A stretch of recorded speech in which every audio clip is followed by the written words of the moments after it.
The next portion is our favourite parsha. और इस दफ़ा जो हमारा पार्शा है that is parsha Behar and Bechukotai. Dual parsha है और ये हमारी लेविटिकस की बुक के आखिरी पार्शा होंगे। इवेंचुअली इसके बाद हम will be starting the new book, the book of numbers, गिनती की किताब है। और ये इसके जो रेफरेंस है हमारे रीडिंग के लिए that is Leviticus chapter 25 verse 1 से लेके chapter 27 to the end. The parsha जो है पारशा बिहार, इसका मतलब अगर कोई मुझे बता सके please, just to make the session interactive, other than भाई। Master Bihar on the anyone? mountain. Okay, पहाड़ पर, ऑन द माउंटेन। और पहाड़ बेखुक्तोय पर जो ऑन है, the mountains. Right, thank you शेख साहब। और बेखुक्तोय anyone?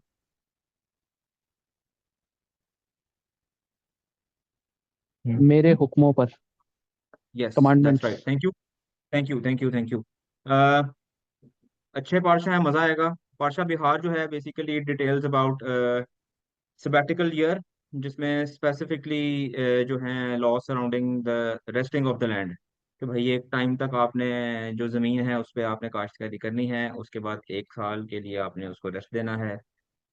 And obviously it's the Shabbat year. और इसके साथ जुबली ईयर की कमांडमेंट्स हैं, प्रोटोकॉल्स हैं जो उसमें फॉलो करते हैं। और जुबली ईयर आप लोगों ने पढ़ा हुआ है, आपको पता है। इट टॉक्स अबाउट सेटिंग, खुदावन जो है वो बेसिकली स्लेवरी से मना नहीं करते, बट उसके साथ कुछ फर्दर प्रोटोकॉल्स आते हैं जिसमें आपने स्लेव्स को सेट फ्री करना है। इसके साथ साथ जो आपका जुबली ईयर होता है, वो जो डेट्स होते हैं उनको आप सेट फ्री करते हैं। और जो ओनरशिप लैंड्स की ट्रांसफर हुई होती हैं वो भी अपनी ओरिजिनल ओनरशिप में वापस आ जाती हैं। पारशा तो जो है ये हमारा लास्ट पारशा, बिल्कुल द लास्ट वन। और ये ऑन ग्रैंड स्केल बात की जाए तो ये बेसिकली जो ओबीडियंस से रिलेटेड जो ब्लेसिंग्स हैं उस पर बात करता है, और जो डिसोबीडियंस से रिलेटेड कर्सेज हैं उसके बारे में बात करता है। तो क्या बात करता है उसकी डिटेल जो है हम असद भाई से लेंगे। भाई प्लीज। आप सबकी सलामती हो, शबात सलाम। चलो भाई। शबाब शाह आपके भी सलामती हो। मु- शहबाज मुझे सलम भाई। क्यों लग मुझे क्यों लग रहा है कि मुझे ना छुट्टी मिला करेगी। हाँ ना, जरा सीरियस नोट। जरा फैशन। मुझे लग रहा है कि मुझे छुट्टी मिला करेगी। ये तो आपने सुन लिया कि आज हमारे दो पोर्शंस हैं, भाषा बिहार और बेखुकतोए बेखुकताए बेसिकली। अच्छा सो नटशेल जो है वो तो आपने हमारे ओसी से आपने सुन ही लिया है। सो मेरा नहीं ख्याल कि मुझे इसको दोहराने की जरूरत है। बहरकैफ हम इसके आगे से स्टार्ट करते हैं कि खुदावन जो हैं उन्होंने बुजुर्ग मूसा से जो है वो सीना के पहाड़ पे कहा। और ये जो तौरा पोर्शन है, सबैटिकल ईयर्स हैं, जुबलीज हैं, लॉज हैं कंसर्निंग रिडेम्पशन, जो है छुटकारा किस तरह होगा। और मोस्टली जैसा कि आपने सुना है कि मोस्टली जो है ये जो दो पार्शा हैं ये इकट्ठे ही पढ़े जाते हैं। सो आज हम इस इन दो हिस्सों में इतना कुछ है कि हम अपने एक लिमिटेड टाइम में इन सबको कवर नहीं कर सकते। मेरी ये कोशिश होती है कि कुछ ऐसी चीज आपके लिए निकाल के लाऊं जो अ, हमने शायद पहले कभी नहीं सुनी है। बहुत सारी बातें इसके अंदर स्ट्रेट फॉरवर्ड लिखी हुई हैं। वो अलग बात है कि उन स्ट्रेट फॉरवर्ड बातों को भी स्ट्रेट फॉरवर्ड हम समझ नहीं पाते हैं, क्योंकि उसके लिए एक हमें उसका एक जो रिक्वायर्ड नॉलेज बैंक है वो हमारे पास नहीं होता है। हम आस्ता आस्ता सीखते हैं। और इसी तरह इंसानी जो है सीखने सिखाने का अमल चलता है। एकदम से सारा कुछ जो है वो किसी को भी कभी नहीं आया। सो इन दो हिस्सों के अंदर मुझे कुछ ऐसी बातें जो हैं वो पता लगी जो मैं समझता हूँ कि हम लोगों के लिए ना और हम जो है ना वो इंटरेस्ट का बायस हो सकती हैं। और मे भी शायद मैंने बहुत दफा तौरा को पढ़ा है, बारूक हाशिम। और शायद मैंने भी उस तरह से, उस एंगल से, उस पर्सपेक्टिव से उन चीजों को नहीं देखा। क्योंकि कई दफा ऐसा होता है कि बहुत किसी पर्सपेक्टिव में चीज को देखने के लिए आपके पास उसका आईना मौजूद होना बहुत जरूरी होता है। अगर आपके पास वो आईना ही नहीं है जिसके अंदर आप वो सूरत देख सकें, तो आप कभी भी जो है उस चीज को अप्रोच नहीं कर पाएंगे। तो कुछ एक दो इंपॉर्टेंट चीजें हैं जो हम इसमें देखेंगे। सबसे पहले तो खुदावंद ने जब रबीनु मोशे से जो है वो पहाड़ पे कलाम किया, सो इस ये पोर्शन हमें एक ऐसी जो है ना इंसाइट देता है, एक ऐसी बात हमें बताता है जो कि नॉर्मली हम शायद उस पर यकीन तो रखते हैं, हम बिलीफ रखते हैं, हमारा बिलीफ सिस्टम जो है वो ऐसा है कि हम ये यकीन रखते हैं कि तौरा जो है, तौरात शरीफ जो है, शरा जो है, ये खुदा का कलाम है, ये किसी इंसान की इन्वेंशन नहीं है। लेकिन जब आप खासकर अहबार 25वें बाब में पहुंचते हैं, तो आपको एक एक एक ऐसी चीज नजर आती है जो कि आपको, इसको हम किस तरह से जो है वो इसको मैं किस तरह जो है वो आपके सामने पेश करूं कि सिर्फ कहने की हद से आगे ये हमें ले जाती है, मानने की हद तक जो है। जब हम किताब को खोलते हैं, तो जब हम बाइबल मुकद्दस को पकड़ते हैं, तो हमें ये हमारा यकीन होता है कि ये खुदा का कलाम है। लेकिन जब आप अहबार 25 बाब को पढ़ते हैं ना, तो आपको टेक्स्ट एक ऐसी चीज बताता है जो कि इंसान नहीं कह सकता, इंसान के वसों बार है। और वो क्या है, उसको हम जरूर देखेंगे। और वो ये है कि जितने इकोनॉमिक्स के कवानीन है ना, ये उनको डिफाई कर देता है।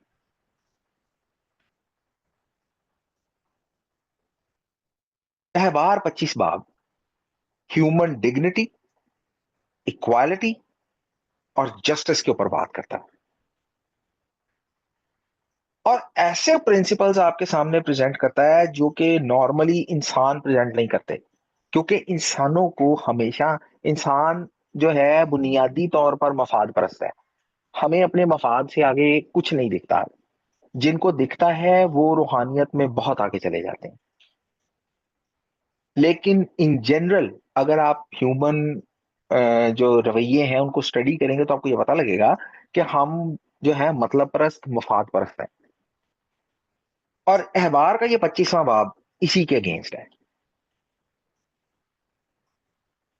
इसके अंदर आपको सबैटिकल ईयर का जो है वो कॉन्सेप्ट मिलेगा, सोसाइटी को कैसे प्रोग्रेस करना है, उसके बाद कर्ज कैसे छूटेंगे, गुलाम कैसे आजाद होंगे, और प्रॉपर्टी कैसे रिटर्न होगी to the original family owner. आप यकीन करें कि जिस तरह हमारे यहाँ प्रॉपर्टीज की कीमतें बढ़ रही हैं ना, और जिस तरह हमारे यहाँ लैंड को अक्वायर किया जाता है, या लैंड के साथ जो ट्रीटमेंट हम करते हैं, अगर हम अहबार 25 बाब की ये जो सबैटिकल और उसकी सारी जुजवियात को इम्प्लीमेंट करें, लैंड की प्राइस कभी भी ऊपर नहीं जाएगी। क्योंकि इवेंचुअली लैंड जो है वो ओरिजिनल ओनर के पास रिटर्न होगा ही होगा। और फिर वो सारे कवानीन हैं जो डिसएडवांटेज और गरीबों या डिसएडवांटेज लोग जो हैं सोसाइटी के अंदर, उनसे कंसर्न करते हैं। सो खुदावन ने 25 बाब की दूसरी आयत में देखेंगे कि खुदावन कहते हैं कि बनी इसराइल से क्या है कि जब तुम उस जमीन में आ जाओ, मुल्क मऊदा में आ जाओ जो मैं तुम्हें दूंगा, तो जमीन भी जो है वो सबत मनाएगी। तो अहबार 25 बाब से पहले आपने हमने जितने हिस्सों पे गौर किया, और तौरा जो है वो फ्रीक्वेंटली जो है वो बनी इसराइल को ये कहती है कि खुदावन के सब सब्तों को कायम रखना है, खुदावन के सब्तों को मानना है। और इसके अंदर हमने वीकली सबत जो है उसको भी डिस्कस किया है, और जो स्पेशल सबत है जो ईदों का, त्योहारों का है, उसको भी हमने जो है वो डिस्कस किया। और ये जो तोरा पोर्शन है ये एक another set of important Sabbath laws के साथ डील करता है। और ये सिर्फ सातवां सबत या फेस्टिवल्स का सबत नहीं है, ये 7 ईयर का साइकिल है जो कि सबत के साल पर खत्म होता है। और ये जो पूरा साल है, ये पूरा साल जो है ये सबत होता है। और ये खास सबक लोगों के लिए नहीं, ये कंसर्न करता है लैंड के साथ। और तौरा जो है वो स्पेसिफिक इंस्ट्रक्शन देती है बनी इसराइल को कि जो लैंड है वो इस सारे पीरियड में जो है वो रेस्ट करेगा, उसमें कोई खेती नहीं होगी। और जो किसान है वो अपनी जमीन को एज इट इज जैसी वो है, ठीक है, उसको छोड़ देंगे। उसके अंदर कोई जो है जो है ना बीज बोया जाएगा, ना जो है उसके अंदर कोई हल चलेगा। कुछ नहीं करना आपने उस जमीन को। हाँ, अगर जमीन में से खुद से कुछ उगे वो इस्तेमाल कर सकते हैं, खा पी सकते हैं, लेकिन खुद से जाके जो है वो जमीन में जो है ना वाई बीजी नहीं करनी, ये मना है। अच्छा, एक और खास बात इस सिलसिले में वो ये है कि ये कानून जो है ये सिर्फ अरज इसराइल के अंदर अप्लाई होता है। अरज इसराइल से बाहर ये कानून जो है वो अप्लाई नहीं होता, ये आपने याद रखना है। अच्छा, छठी आयत में लिखा है कि जो जो खुद ब खुद उगता है वो जो है अपने खाने के लिए आप इस्तेमाल कर सकते हैं। और जितने आपके साथ लोग हैं वो भी उसको यूज कर सकते हैं। प्रैक्टिकली जमीन जो है इट्स लाइक ओनरलेस। सो तौरा एक्सप्लेन करती है कि जो लैंड ओनर्स हैं, जो जो जमीन के मालिकान हैं, वो इस साल जो अपने राइट्स ऑफ ओनरशिप है वो रिनाउंस कर देंगे, वो छोड़ देंगे ये इस सबैटिकल ईयर में। अच्छा, सो राशि इसके ऊपर एक कमेंट ये करते हैं कि ये जो सबत का साल है ये मना नहीं करता कि जो कुछ भी खुद से उग रहा है आप उसको यूज कर लें या उसको खा लें। आपने सिर्फ जो है ना प्रोप्राइटरशिप जो है ना वो उस प्रोड्यूस पे वो नहीं रखनी। सबैटिकल ईयर में जो जमीन है ये इक्वली सबके को बिलोंग करती है, कजा अमीर कजा गरीब, क्या आजाद क्या गुलाम, क्या यहूदी क्या गैर यहूदी। और क्या आप सोच सकते हैं कि ये क्या हमारे सामने ये क्या चीज पेश कर रही है? ये पूरा साल जिसमें जमीन ओनरलेस हो गई है, उसका कोई मालिक नहीं है, उस पर कोई मालकाना हकूक नहीं है, वो सबके लिए बराबर है। ये क्या हमें सिखाती है? क्या कोई एक लम्हे के लिए सोच सकता है ये कि हम इसे क्या सीख रहे हैं? जी, कि सब चीजें जो है खुदावंद की हैं, उनको वापस उनकी ओनरशिप में जा रही हैं। बेशक सब चीजें खुदावंद की हैं, क्योंकि खुदावंद ने कहा था कि जमीन मेरी है, तुम इस पे मुसाफिर हो। खुदावंद ने हमें अपनी मोहब्बत अपनी मेहरबानी में ये मालकाना हकूक दिए हैं। लेकिन जब ये साइकिल आता है तो हमें ये अपने आप को याद दहानी करानी है कि इन सब चीजों का मालिक हमारा खुदा है। हम इसके ऊपर जो है ना अपनी अपनी हमेशा के लिए अपनी नस्ल दर नस्ल हुकूमत नहीं जमा सकते।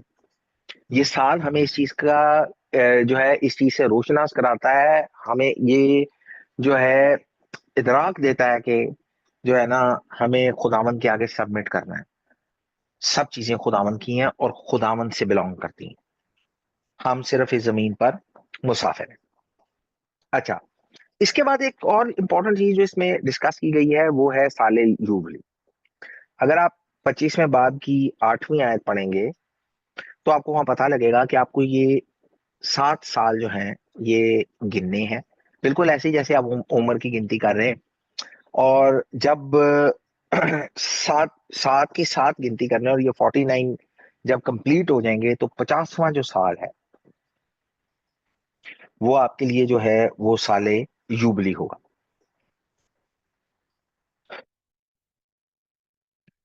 तो खुदावंद का ये हुक्म था बनी इसराइल को कि 7 सबैटिकल जो साइकिल्स है वो आपने काउंट करने, और उसके बाद जो 50वां साल है, जैसे हमारे पास उम्र की गिनती करके 49 के बाद जो है वो ईद आ जाती है।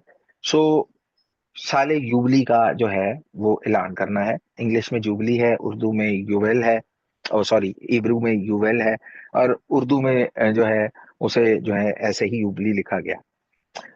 तो इसकी डेक्लेरेशन जो है, इसका ऐलान जो है वो यौम किपुर के ऊपर या यौम कफारा के ऊपर नरसिंगा बजाने से होता है। और साले यूबली के दौरान सारी चीजें जो है वो सबैटिकल ईयर की तरह जो है वो चलती हैं। लेकिन जब यूबली आता है, जितना कर्ज होता है वो सारा माफ हो जाता है, जितना लोन है वो सारा कैंसिल हो जाता है, जितने गुलाम हैं वो सब आजाद हो जाते हैं, जितनी प्रॉपर्टी जो है वो सब ओरिजिनल कबीले को या ओरिजिनल फैमिली मेंबर को रिटर्न हो जाती है। सो एक इंपॉर्टेंट बात जुबली के हवाले से ये है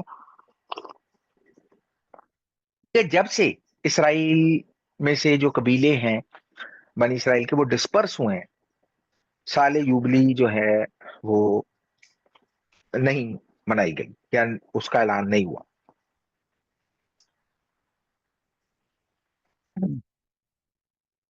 अच्छा, ये तो था सबैटिकल ईयर के और साले युबली के रेफरेंस में एक बात। अब एक बहुत इंपॉर्टेंट बात इसके अंदर जो मेरे लिए भी जो है वो बिल्कुल नई थी, और मैंने अब जैसे मैंने आपको कहा कि मैंने मुतादिद बार तौरा को पढ़ा है, और मैंने मुतादिद बार यहाँ से गुजरा हूँ, इसको पढ़ा है, समझने की भी कोशिश की है, लेकिन कभी ये बात हमें ऐसे समझ नहीं आई। सो 42 वर्स या 42वीं आयत में लिखा है, वज़खारती एत बेरीती या अखूव आफ एत बेरीती यिtzchak व आफ एत बेरीती अब्राहम एस्कोर व हारेद एस्कोर। तब मैं अपना अहद जो याकूब के साथ था याद करूंगा, और जो अहद मैंने इसहाक के साथ और जो अहद मैंने अब्राहम के साथ बांधा था उनको भी याद करूंगा, और इस मुल्क को याद करूंगा। आपको इस आयत में कुछ ऑड लगता है, कुछ डिफरेंट लगता है आपको इस आयत में? मैंने दोनों में पढ़ा, उर्दू आपको समझ आएगी, क्या आपको इसमें कुछ ऑड लगता है, कुछ डिफरेंट लगता है इस आयत में आपको?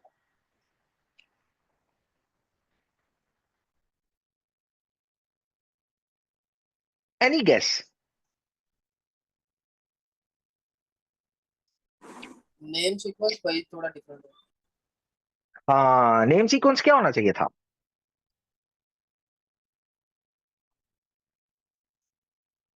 आपने बिल्कुल सही कहा, नेम सीक्वेंस होना क्या चाहिए था, कैसे होना चाहिए था? अब्राहम इस मैं हाँ जी, बिल्कुल ठीक।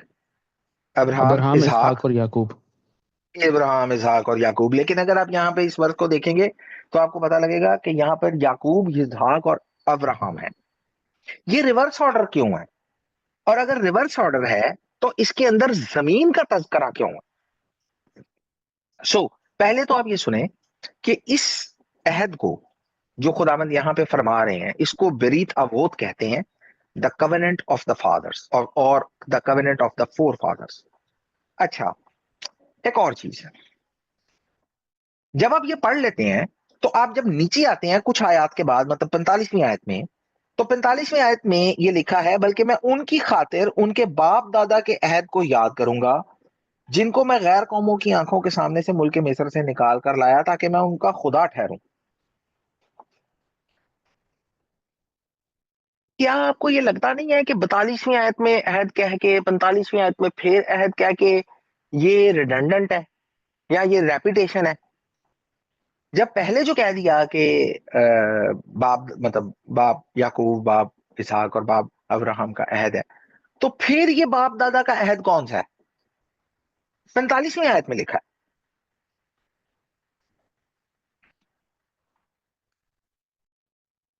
इसको कहते हैं the covenant with the ancient ones. क्या ये सेम कवेनेंट है with the four fathers? Like the covenant of the forefathers is same as the covenant with the ancient ones? क्या ये एक से है? ये कौन से अहद है? आज हम एक्चुअली ये जानने की कोशिश करेंगे, ये अहद कौन से हैं। मिदराश मोत रबा में लिखा है कि कैसे जानेंगे कि खुदा ने कबीलों से अहद किया था। तो अगर कोई मेरी हेल्प करे तो हबकूक के सहीफा, हबकूक नबी के सहीफा की आयत है, उसका तीसरा बाब है, उसकी 9वीं आयत है गालिबा। ठीक, अगर कोई प्लीज मेरी हेल्प करे।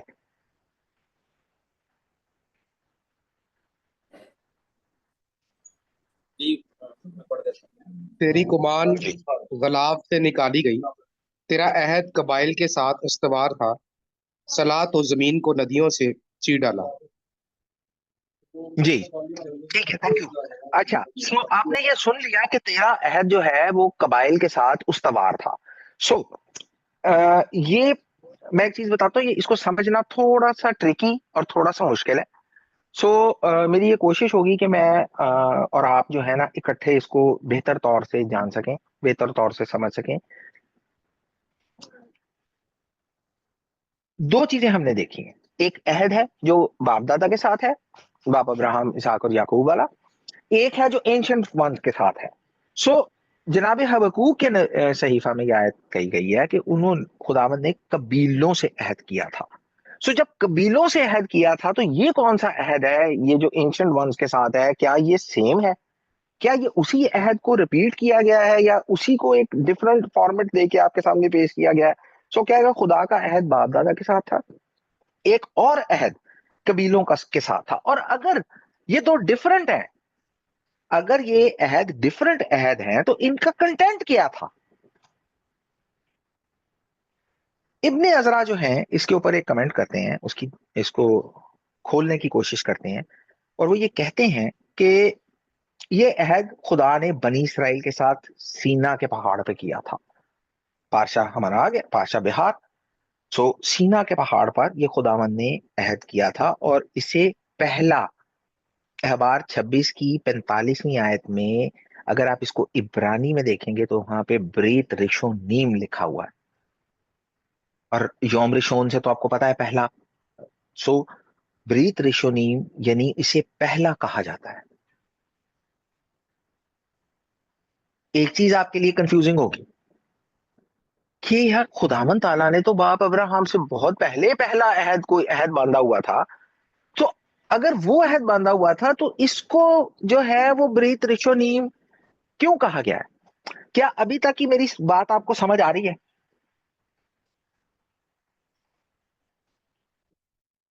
अगर आप गुमसुम रहेंगे तो मुझे ये लगेगा कि शायद मैं ये बात को समझाने में जी इतना भाई। कामयाब नहीं हुआ। जी भाई, ओके। सो पॉइंट नंबर 1, खुदावन ताला ने बाप दादा से अहद किया। पॉइंट नंबर 2, खुदावन ताला ने एंशिएंट वंस के साथ जो है जो कबाइल के साथ अहद किया। इसका कॉन्टेक्स्ट कंटेंट क्या था? और जब अहबार 26वें बाब की 45वीं आयत में इसको ब्रीत रेशोनीम या पहला अहद कहा गया, पर क्यों? क्योंकि ये तो अब बांधा जा रहा है। बाप अब्राहम और फोर फादर्स का जो covenant of the four fathers था वो तो कहीं पहले था, पर इसको पहला क्यों कहा जा रहा है? पहला तो बाप दादा वाला होना चाहिए था, क्योंकि ये वो नस्ल थी, ये पहली नस्ल थी जो गुलामी से निकली थी, और इसके बाद की जो नेक्स्ट जनरेशन थी, जो अगली नस्ल थी, वो मुल्के मऊदा की वारिस हो गई थी। इस नस्ल की बेस के ऊपर इसे जो है पहला कहा गया है। और जैसा कि 45वीं आयत में दर्ज है कि खुदावंद फरमाते हैं, उनकी खातिर बाप दादा के अहद को याद करूंगा। यानी पहला अहद जो इसी पहली नस्ल से जो गुलामी से निकली थी बांधा गया था। सो जो खुदावंद जिसको ब्रीत रिशोनीम या पहला अहद कहते हैं, वो इसी पहली नस्ल से बांधा गया था जो मिस्र से गुलामी से निकली थी, क्योंकि इसके बाद की जो जनरेशन थी वो मुल्क मऊदा की वारिस हो चुकी थी। अब एक और सवाल है, क्यों खुदावंद इस नस्ल को याद करेंगे? क्या वजह है इसके अंदर? क्या ऐसी स्पेसिफिक्स हैं या क्या ऐसी बात आ गई है कि खुदावंद इस नस्ल को याद करेंगे? खुदावंद ने ये बात कही है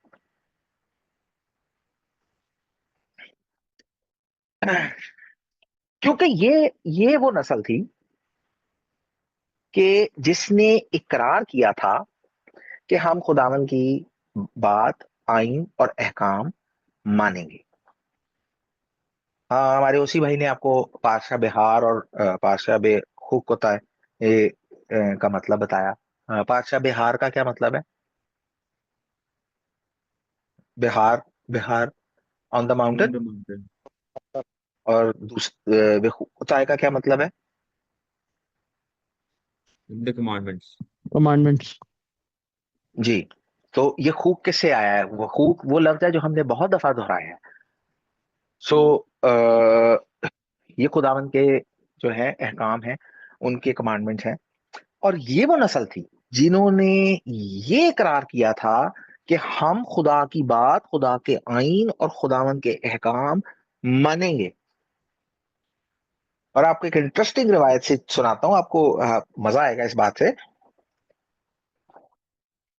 तालमुद रिवायत करती है कि जब उस नस्ल की ये बात, ये कमिटमेंट फरिश्तों ने सुनी थी ना, तो फरिश्ते भी हैरान और परेशान रह गए थे कि ऐसा कौन कर सकता है कि हम अपने खुदा की बात और खुदा के आइन और उसके अहकाम मानेंगे। और खुदावंद इसी बात को अपने सामने रख के, उसको याद करके दूसरी नस्ल पे रहम करेंगे। अच्छा, इसकी एक और तफसीर भी है, और वो ये तफसीर है कि जो पहला अहद है वो बाप दादा की तरफ इशारा करता है, लाइक बाप अब्राहम, इसहाक और याकूब। लेकिन इसके ऊपर एक पॉइंट ये है कि अगर पहला अहद बाप दादा के साथ का अहद है, तो एक ही उसके अंदर दो दफा इसको कहने की क्या जरूरत है? एक्स्ट्रा है ये, इसकी कोई जरूरत नहीं थी, वो एक ही दफा में बात हो रही थी। सो अगर इसको दो दफा कहा गया है तो देर इज अ रीजन, क्योंकि हम इसी तरह से ईमान रखते हैं और ये मानते हैं कि तौरा के अंदर कोई भी बात ऐसे ही नहीं कर दी गई, उसकी हमेशा कोई रीजन और उसकी हमेशा कोई वजह है। वजह या रीजन हमें नहीं पता हो, दैट्स अनदर केस, पर होती जरूर है। अब और खाइम ये कहते हैं कि 45वीं आयत में जो लफ्ज वे जखारती है, और यही सेम लफ्ज खुदावन यर्मिया में कहते हैं कि मैं अहद को याद रखूंगा।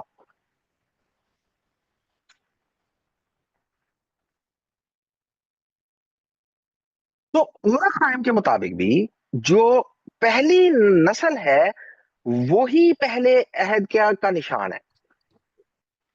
और खाइम भी इसी चीज को कहते हैं कि जो पहली नस्ल है वही पहला अहद का निशान है। हाँ, बेशक उन्होंने ऐसे काम किए जो खुदावन को पसंद नहीं आए, उन्होंने कई एक खताएं की, कई कामों में गड़बड़ की, खुदावन को वो पसंद नहीं आए। लेकिन ये याद रखने की जरूरत है, यही वो नस्ल है जिसने खुदावन की शरा, खुदावन के आइन को मानने को आमीन कहा था, ये बहुत बड़ी बात है, इसको कभी नहीं भुलाना चाहिए। यही वो नस्ल थी जिन्होंने आमीन कहा था कि हम खुदावन की शरह और खुदावन के आईन को मानेंगे। आप एक चीज के लिए इमेजिन करें, बल्कि ये तो तौरा भी कहती है कि गुलामी की सख्ती, गुलामी की कुड़न ने उनको उनको सख्त कर दिया था। आप इतने लंबे अरसे तक जब गुलामी में रहते हैं, गुलामी की जो कुड़न है, जो इंतजार है मसीहा का, नजात का, आजादी का, और इसके बाद आपको कुछ समझ नहीं आ रहा, कुछ नजर नहीं आ रहा, कोई आपको आजाद कराने नहीं आ रहा, और गुलामी मजीद सख्त से सख्त होती जा रही है, और बंदे का दिल मुर्दा हो जाता है। इंसान, बंदे के अंदर इंसान का दिल वैसा नहीं रहता। और फिर आउट ऑफ द ब्लू एक आदमी आकर कहता चलो चलें, चलें इस गुलामी में से निकलें। उन्होंने पूछा भाई कहाँ निकलें? कहता है बियाबान में निकलें। आप खुद इमेजिन करें, तौरा को ना बहुत अच्छी तरह से ना, मैं ये नहीं कहूंगा, लेकिन एक खूबसूरत एंगल में जानने का ना एक तरीका ये है कि आप चीजों को वर्चुअलाइज कर लें, एक वर्चुअल एक वर्ल्ड क्रिएट करके उसके अंदर ये सोचने की कोशिश करें कि अगर हम वहां मौजूद होते और हमारे सामने रवीनू मोशे बुजुर्ग हारून ये बात कर रहे होते, हमारे सामने फिरौन के लोग ये कह रहे होते कि इनको भुस ना दिया जाए, और हमारी पीठ पे कोड़े पड़ रहे होते, हम क्या महसूस करते?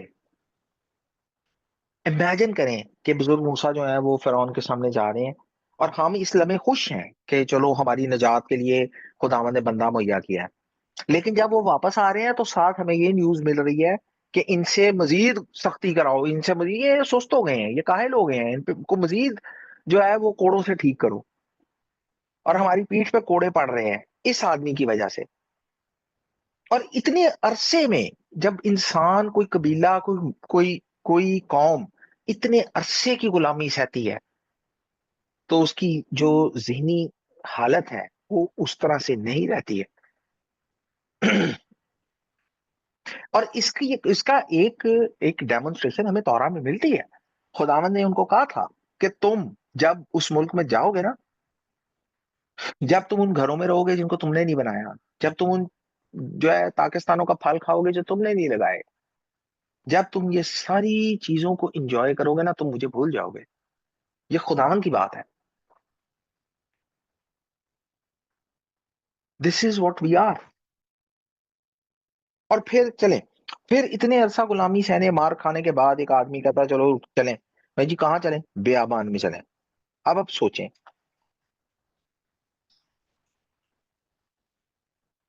कि जा भी रहे हैं तो बेयाबान में जा रहे हैं।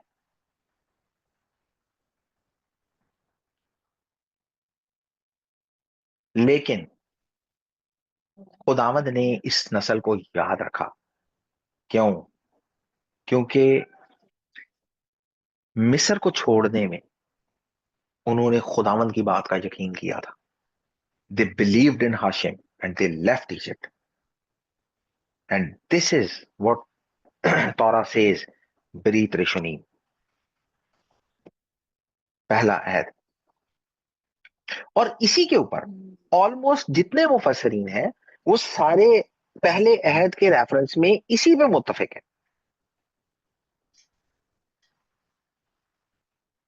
खदोशिया ग्रीज कहते हैं वाई द लैंड। अब एक सवाल आ गया कि ब्रीत रेशुनीम का या पहले अहद का मसला तो हल हुआ, लेकिन वो कहते हैं कि जमीन क्यों, जमीन का तस्करा यहां क्यों आया?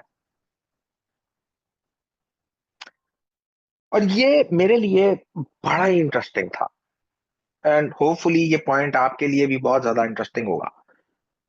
कितीसा, पाशा कितीसा में जब बछड़े की ईगल हज़हाव का सारा मामला हुआ, और ये खता के बाद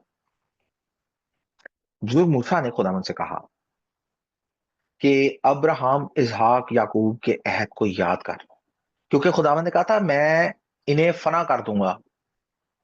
और उन्होंने बुजुर्ग मूसा को यह कहा था कि मैं तुझे, तेरी नस्ल को एक कौम बनाऊंगा, तू बीच में से हट जा, मैं इन्हें फना कर दूंगा।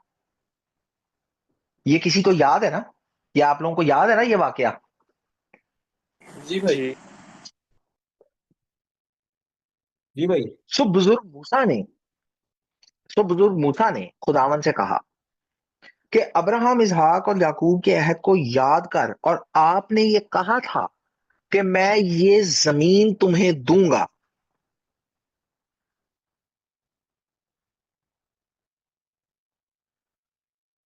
तो बुजुर्ग मूसा ने ये कहा कि खुदावंद, आपने ये वादा किया हुआ है कि ये जमीन जो है ये तेरी तुम्हारी नस्लों को दूंगा। आपका वादा कबीलों के साथ है। और अगर आपने कभी नोट नहीं किया कि जब बुजुर्ग मूसा ने ये बात खुदावन को कही थी, तो खुदावन जो है वो उस अमल से बाज आ गए थे। जी भाई। खुदावन सूरत ये थी कि बुजुर्ग मूसा जो थे वो लावी के कबीले से थे। तो अगर खुदावंद सारों को फना करके बुजुर्ग मूसा को एक कौम बनाकर जो है जो है वो आगे ले जाते, तो वादा तो सिर्फ एक कबीले से पूरा हुआ, वो था लावी का कबीला। पर जी भाई। खुदावंद का वादा तो सारी नस्ल के साथ और सारे कबीलों के साथ था। बुजुर्ग मूसा ने जो कबीलों का अहद था, जो कवेनेंट ऑफ द ट्राइब्स था, उसको खुदावंद के सामने इस्तेमाल किया था कि आपका वादा सारे कबीलों के साथ है, और अगर आप ये सारे फना हो गए और मैं रह गया, तो सिर्फ एक।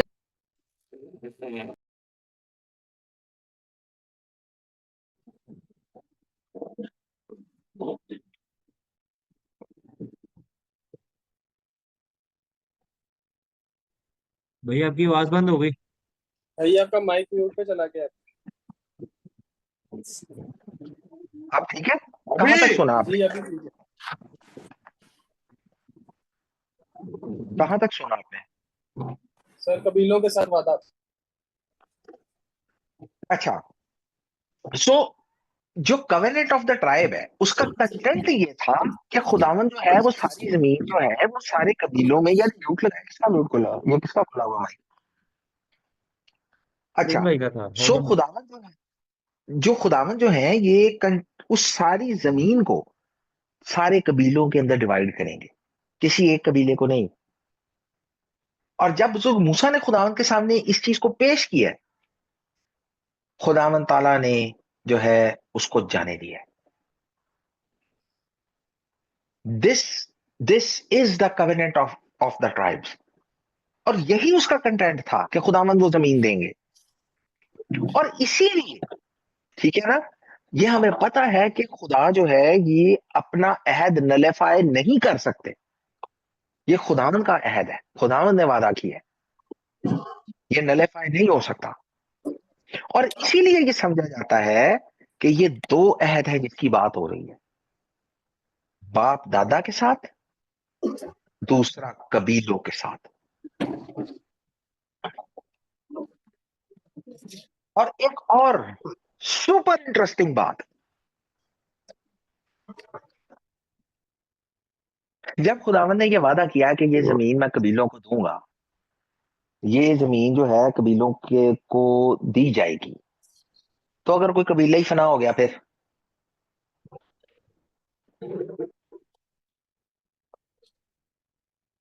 क्या होगा? सोचें कि खुदावंद का अहद है कि जमीन कबीलों को दी जाएगी, और कोई कबीला जो है, खुदावंद गॉड फॉरबिड कोई कबीला फना हो गया, तो क्या होगा?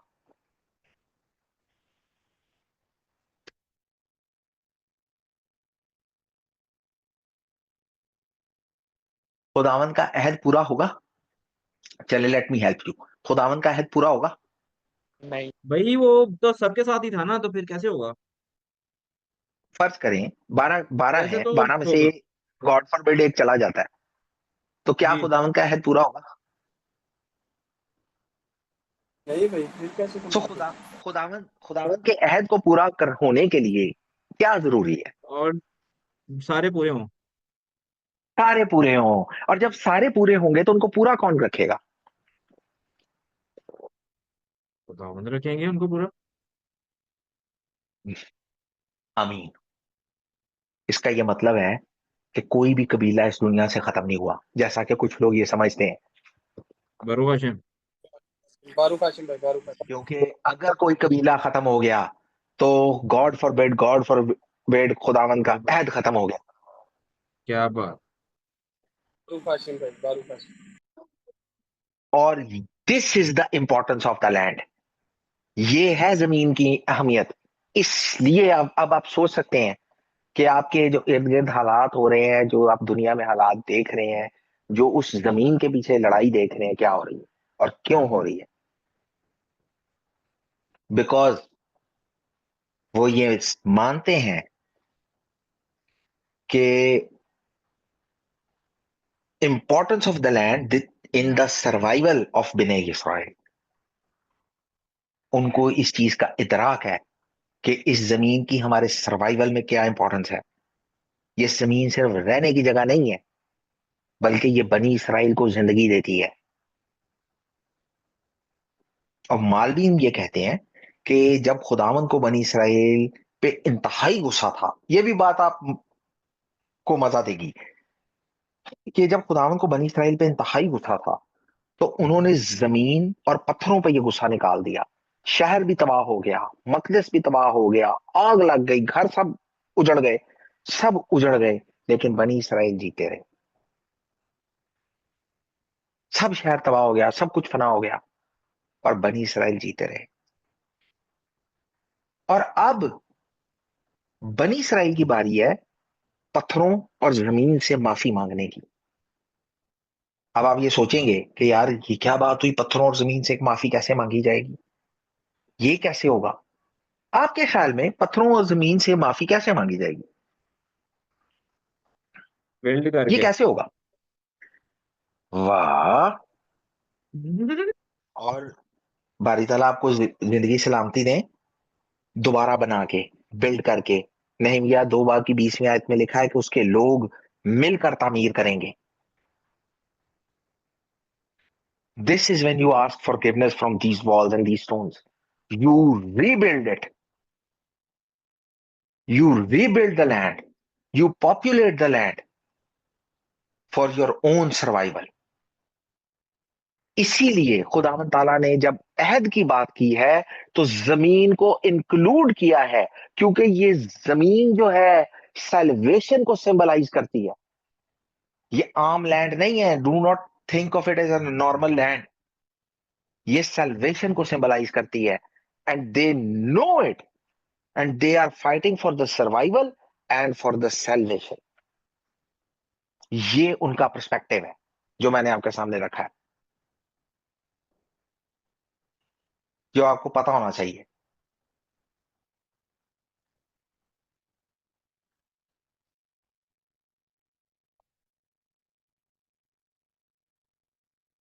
तो जब तौरा में बारी ताला अहदों की बात करते हैं, तो एक अहद वो है जो उन्होंने बाप दादा से किया, दूसरा अहद वो है जो उन्होंने कबीलों से किया।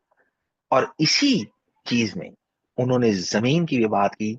और वाई इट इज इंपॉर्टेंट, मेरा ख्याल है आज आपको ये पता लग गया कि जब हम ये बात करते हैं अरद Israel the Holi land, the Holi land, तो होली लैंड जो है why it is Holi, because बनी इसराइल जो है वो उसे कंसिडर करते हैं कि इसकी बदौलत ही हमारा सर्वाइवल है। हम खुदावंद के हुक्मों पे अमल करेंगे, हम इस जमीन में बसे रहेंगे, और ये जमीन ही जो है वो हमारी रिडेम्पशन का निशान। दैट इज व्हाई आमीन। It is important. होपफुली आज आप ये समझ गए होंगे कि जब हम अहद की बात करते हैं, खुदावंद ताला जब अहद की बात करते हैं तौरात शरीफ में, तो किस पर्सपेक्टिव में ये बात जो है वो प्रेजेंट की जाती है, और इसके ऊपर मुफस्सिरीन जो है वो क्या समझते हैं। तो खुदावंद ताला जो है वो हमें ये तौफीक अता फरमाए, हमें हिकमत ने, ताकि हम मजीद जो है इन बातों को गहरे से समझ सकें, क्योंकि शायद एक उम्र का हिस्सा हमने गुजारा है और इन बातों को शायद मुताद्दद बार पढ़ा भी है, लेकिन शायद कभी ऐसे समझा नहीं है। ये तो जाना है कि जो है बाइबल मुकद्दस जो है वो रहत इसराइल को की अहमियत को बयान करती है, पर किस तरह से बयान करती है ये नहीं जाना। तो बारी ताला ये रहम फरमाए कि हम मजीद आने वाले दिनों में जो है मजीद तौरा के हिस्सों के अंदर इन सारी गहरी बातों को जान सकें। बारी ताला हमेशा आपके साथ हो और अपना दस्ते शफ़क़त आपके ऊपर रखे। सी यू इन नेक्स्ट पार्ट। आमीन। आमीन आमीन।